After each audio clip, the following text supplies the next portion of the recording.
Manx Utilities owes quite a large amount of money. If anyone wants to know exactly how much, it's in the company accounts. It's all out there in the open. But over a decade ago, there was major infrastructure, bringing a gas pipeline into the island, building a big power station to generate electricity, with the idea of generating cheaper electricity for people. But that has to be paid off, and that has to be paid off by about 2030. So what the government have agreed to is our long-term financial plan to actually pay that off in full. But between now and 2030, we will need to put up prices. But with that £95 million debt reduction, we can do it in a much more measured way, and hopefully not see some of the huge price rises we've seen in the UK in particular. Well, that's what the debt reduction write-off, whatever you want to call it, was actually aimed at doing, wasn't it? Stopping these big leaps in price. That's right. So what Manx Utilities are doing at the moment is looking at a 5-year plan, so we can actually come to the consumer and say, over the next 5 years, this is exactly what your bill's going to be like. These are the price increases we are going to have to do to actually pay off the debt in 2030. And this is the first step, the announcement today. I'm sorry it's today. And on one of the coldest days we've had in ages to announce price rises.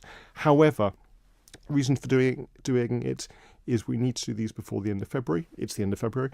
They come in the 1st of April, so people will know now, hopefully be reassured that they're not going to have big increases in their electricity bills. Just a point about timing. A week after the budget, was that planned out carefully? It was actually. I was a bit wary about this, so went to the Treasury Minister, went to the Council of Ministers, and said we need to put this news out. Is now a good time? There's never a good time to give price increases, but it was accepted by everyone that we need to be honest and transparent with people and actually say what we're going to do, rather than try to hide it or bury it on a bad news day. Sure, I'm with you. So, basically, I think the key figure here is 1.8%. That's the main increase, isn't it, if you like? Yeah, that's right. We are going to keep water prices for next year exactly the same. We're going to keep sewage prices exactly the same. We're going to keep the standing charge for electricity exactly the same. However, the unit charge in electricity is going to go up by a maximum of 2%. That means in terms of standard rate, it's 1.88%. In terms of the comfy heat rate, very topical at the moment, it's 1.4%. We've tried to keep the increases as low as possible. Gas prices have gone up right across the world, unfortunately. We know that inflation's running at the moment at 3.8%, so we've really tried to keep these price increases as low as possible so they don't affect people. And again, we're not putting extra money on the standing charge, but because we know that those low energy users, if you increase the standing charge, you disproportionately affect them. Well, that's a key point, I think, that it is one of the few things that have gone up below inflation in the last year. Yeah, and again, I can't promise that for the next couple of years. As I say, we're doing a big body of work at the moment looking at a 5-year pricing structure. But we know that utility prices are a hot topic. We know that people, particularly in the UK, with massive increases in gas and electricity prices, have been struggling with that. And so what we're trying to present is a very clear and transparent increase, and explain why. We're lucky on the Isle of Man in that we've hedged a lot of the future gas purchases, so we're not anticipating massive increases in terms of the gas we import.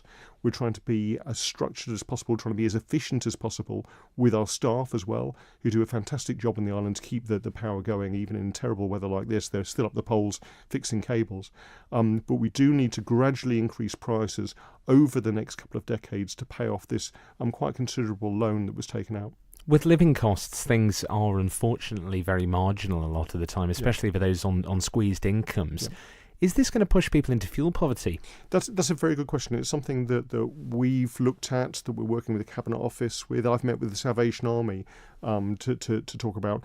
A lot of our customers have prepayment meters. Now, in the UK, there's been concerns that they're paying disproportionately extra. On the Isle of Man, they don't. People with prepayment meters will pay exactly the same as anyone with a more conventional supply. They get the same early payment discount. They will pay exactly the same as anyone else. And what we've tried to do is increase the emergency credit so that if people have run out of money at the weekend, their lights won't go off, their power won't go off, they'll still have that. And what I would say to you is if anyone is struggling with their bills, please get in contact with Manx Utilities. We try desperately not to cut people off, not to go down that route. We will try to restructure your payments as much as possible, or put you in contact with people like the OFT who do a lot of debt counselling. So fuel poverty, I think, is an issue. It was raised in Tynwald. We will do as much as we can to try to help customers out if they're struggling.